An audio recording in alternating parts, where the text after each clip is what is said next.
All right, Allison Rosen, you got some news? I sure do. Live from the International News Center, next to Donnie's Mini Bikes, this is the news with Allison Rosen. Gays needed to quit being pussies and not be whining about something as insignificant as bullying. Tell virtual Allison to put a sock in it. The real one's here. Warner Brothers is fast-tracking a new version of Point Break. Director Catherine Bigelow's 1991 thriller starring Keanu Reeves as a former college football quarterback who goes undercover to infiltrate a gang of surfers and bank robbers led by Patrick Swayze. Yeah. Production company Alcon Entertainment said in a press release the new version will be set in the world of international extreme sports. International extreme sports. Not And domestic. The Right. greatest moment of the first one, and I hope they have this in the second one, is when he's on the beach, Keanu Reeves, playing touch-up football with all the stoner surfer dudes, and they're like, "Hey, man, you're Johnny Utah. You blew out your ACL in the Cotton Bowl 9 years ago, didn't you?" For Ohio State. And it's for Ohio State, and it's like, first off, surfers are the dumbest guys on the planet. Secondly, and I believe there's if you'd like the equation, it's all the briny water. It's all when you're soaking your head You're pickling and your you're brain. pickling your brain. You're soaking in a brine of salt water and sewage all day long. Yep. Number one. Also, you don't attend school when you're a surfer, and you don't attend anything. Every surfer I've ever known is like, if fucking surf's up, you're gone. Right. They're all Spicoli. Right. And here's the thing that's ironic about surfers. Surfers do a very physical activity, and it's a way of life for them. They have no interest in any other sport.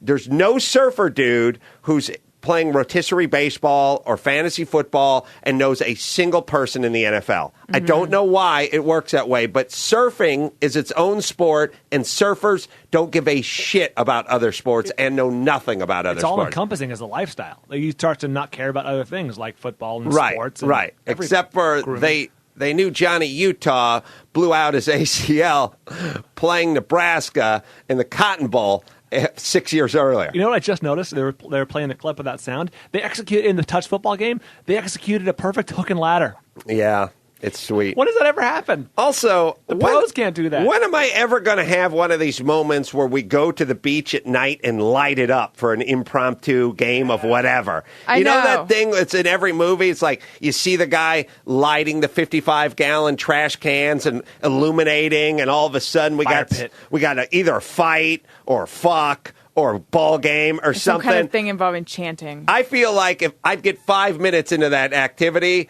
I wouldn't light the first barrel, and some guy with a windbreaker would show him and go, "Hey, what the fuck are you Be like, doing?" don't you see the sign? Yeah, Closed after and I'd 8. go, "Hey, I'm illuminating the entire beach. That's why I Get have your all dog out of here.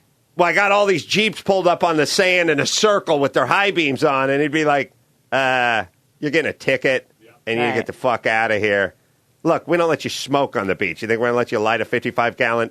Yeah. Tell your fucking friends to get out of here too. Like, I don't feel like there's anything. Man, the man would put his boot in your And- neck on that one. Every movie, there's a bonfire going. There's cars pulled up. That when they're not in Mexico, There's nowhere in L.A. that I know that you can bring alcohol onto the beach, let alone your car. you couldn't get a fucking Coors Light onto the beach in L.A. if you keistered it. No. Other absolutely than not. that, this movie was realistic. If you put it into a fucking Snapple bottle and then shoved it up your ass, you'd get a ticket if you tried to. The beach is, by the way, the beach is There's essentially, something in my butt. it's everything that's wrong with L.A. Because here's what the beach is for. Mexicans. The beach, the beach is, no, that's the parks. The beach is this. The beach is for cracking a cold one. You're not operating heavy machinery at the beach, you know. The beach is smoking, cracking a cold one, throwing a tennis ball to your dog, Burying your friend in the sand. lighting off a couple fireworks, and having a little weenie roast or what have you. That's what the beach is. L.A. beaches are like none of the above. You get out there with your fucking ziffy board, you do a lap, then you get the fuck out of here. That's what it is. No alcohol, no dogs, no cigarettes, no fires, no food, no fun, no fucking nothing. That's L.A. No sand. Yes. There's barely any Such sand. a piece of shit. Now, All see, right. because I grew up in Corona del Mar, there's something ingrained in me where I'm attracted to surfers. But can you think of a group of people that I would be less inclined to have a good relationship with? No, and vice versa. I know. It's like they're doing wanting the thing that's the worst for you. Well, yeah. It's taboo. Hi, my name is Tyrone Washington. There, you want to go taboo. Maybe one group is worse. Let's work it that way. Now, the Point Break... I'm guessing Tyrone doesn't do a ton of surfing. He's probably a longboard guy. Mm-hmm. The Point Break script was written by Kurt Wimmer, who did Salt and the upcoming Total Recall. And here's a statement from producer Michael DeLuca. Total Recall rules, by the way.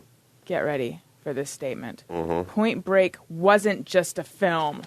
It was a Zen meditation on testosterone-fueled action and manhood in the late 20th century, and we hope to create the same for the young 21st. Yeah.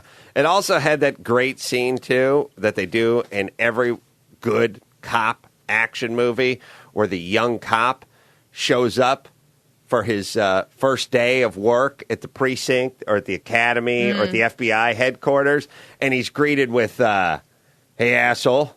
And then it's like, he goes, "Hi, I'm Agent Utah. Well, Agent Utah, I hope you fucking packed your lunch today because I'm going to eat it for you. Now listen, I forgot about that. We got that. 2 rules over here, we don't eat donuts and we don't talk about it. And it's like, and then they introduce them to their partner, and then their partner's like, well, look what just rolled off the shit conveyor belt. Right. I suspect Gary's head injury is affecting his behavior. Another greenhorn from Quantico. Well, listen, kid, if you don't want to be pissing blood, you stay next to me soon, and how about a donut? And it's like, he throws him a donut. No one ever goes, hold on. Why are you guys being dicks? Like, I just showed up. I'm trying to help. Right. Not a great way to greet new employees. Which locker is mine? I'm going to go ahead and have you guys written up for being verbally abusive to me. I merely walked onto the premises. I work for the FBI, same agency you work for. I got my license and my tin here and my gun. We're trying to stop this bank robbery. Why are you fucking yelling at me and calling me a douchebag, right? I haven't even started yet. It's not like we had a disagreement in the parking lot. I just met you. Yeah, and why do we have to surf before we actually do work? What does that have to do with anything? Well, I could get into detail, but I don't want to ruin it. It's been some time since I've seen it. If Busey's his partner, and he's nice to him, right? They're both sort of like loose cannons who are being bullied by the other cops. He's not that much of a loose cannon at the beginning. It starts off with not John C. Riley, but C. John Riley, or whatever the John C. McGinley, Ted McGinley, Ted Williams. And Sizemore's in it, right? Ted Sizemore, Tom Sizemore, James McGinty. Right? Ted McGinley Jr. Ted Ginsey. I Ted love him. McGinley. Teddy Anson McGinley. From Too Close for Comfort. I know. Ted T. McGinley. Right. Johnny McGinley. I know who you're talking about. Johnny Utah J. Charles McGinley. Nelson Riley. I know. That guy. Yeah. That guy's in From every all the Oliver Stone movies. Every movie. He's in every movie. Yep. And he sees, when Johnny Utah shows up for his first day of work. And it's also, these guys are always clean scrubbed and trying to impress. Right. And whether it's the drill sergeant or the lieutenant or the guy whoever's in charge. Get on your knees, scumbag! Always greets the new guy with a whole lot of fucking criticism and some curse words and a real good dressing down. The reality is people are usually kind of nice at the beginning and then turn douchey later on. Right. Not either way. All right, rewind it. This is Utah's first day at the agency. Special Agent John Utah, day number 1 in L.A. Welcome aboard. We're going over your personnel records. Very impressive. Thank you. You may very well have been in the top 2% of your class at Quantico, but quite frankly, son, out here you have exactly 0 hours of experience in the field. You know nothing. In fact, you know less than nothing. If you even knew that you knew nothing, that'd be something, but you don't. Yes, sir. Give me a solid breakfast, Utah? Sir? All the food groups, avoiding caffeine, sugar. I like to make sure that all my people maintain sound cardiovascular fitness. We don't drink, and we sure as hell don't smoke. Sir, I take the skin off chicken. Good man. That'll be good. Now, this is us. All right, I got it. Bank robbery. And you are now in the bank robbery capital of the world. 1,322 last year in L.A. County, up 26% from the year before. That's correct. And we nailed over 1,000 of them. Miss Deere, take a look at that for me. Thank you. Do you know how we nail the bad guys, Utah? Do you know how we nail them? By crunching data.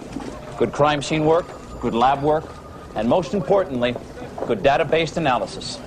Special Agent Utah, are you receiving my signal? Zero distortion, sir. I love these things. He's eating a donut. He didn't take the skin off first. Yeah. Hey, you're a real Blue Flame special, aren't you, son? Here we go. Young, dumb, and full of cum. I know. What I don't know is how you got yourself assigned out here to Los Angeles with us. I mean, hell, I guess we just must have ourselves an asshole shortage, huh? Well, top 2% of Quantico, right? Not so far. Not too bad. He's thinking Led Alabama in the Sugar Bowl. I could have been doing game day for ESPN. I could have been Lee Corso on the sidelines. Instead, I have to be verbally assaulted by a guy in a homoerotic rant. Right. Young, dumb, full of cum, I hope. And then a wink. I like that one, too, where it's like they go, yeah, you're number one in your class over at Quantico, and you led your team to a win in the Sugar Bowl, but you don't know shit. You know less than shit. You don't even know you don't know shit. You don't even know if I know if you know shit. Do you know that? I mean, what's a blue flame special? What does that mean? Young, dumb, and full of cum. It's just one of those things where if you make an action movie, the new guy needs to be dressed down. You cannot do an action movie. There's two things you can't do in an action movie. You got the phone? You got a phone sound effect? Sure, here we go. You can't have this. You can't have the phone ring. Hello? Hello? Hi. Oh, good. I'm glad you called. Great. I'm having an awesome day. How are you doing? Okay. So be out on Old Pier 39? Well, good enough then. Oh, wait a second. Let me write that down. I don't want to forget. Did you say New Pier 30? Oh, Old Pier 39. Gotcha. Okay. Bye-bye.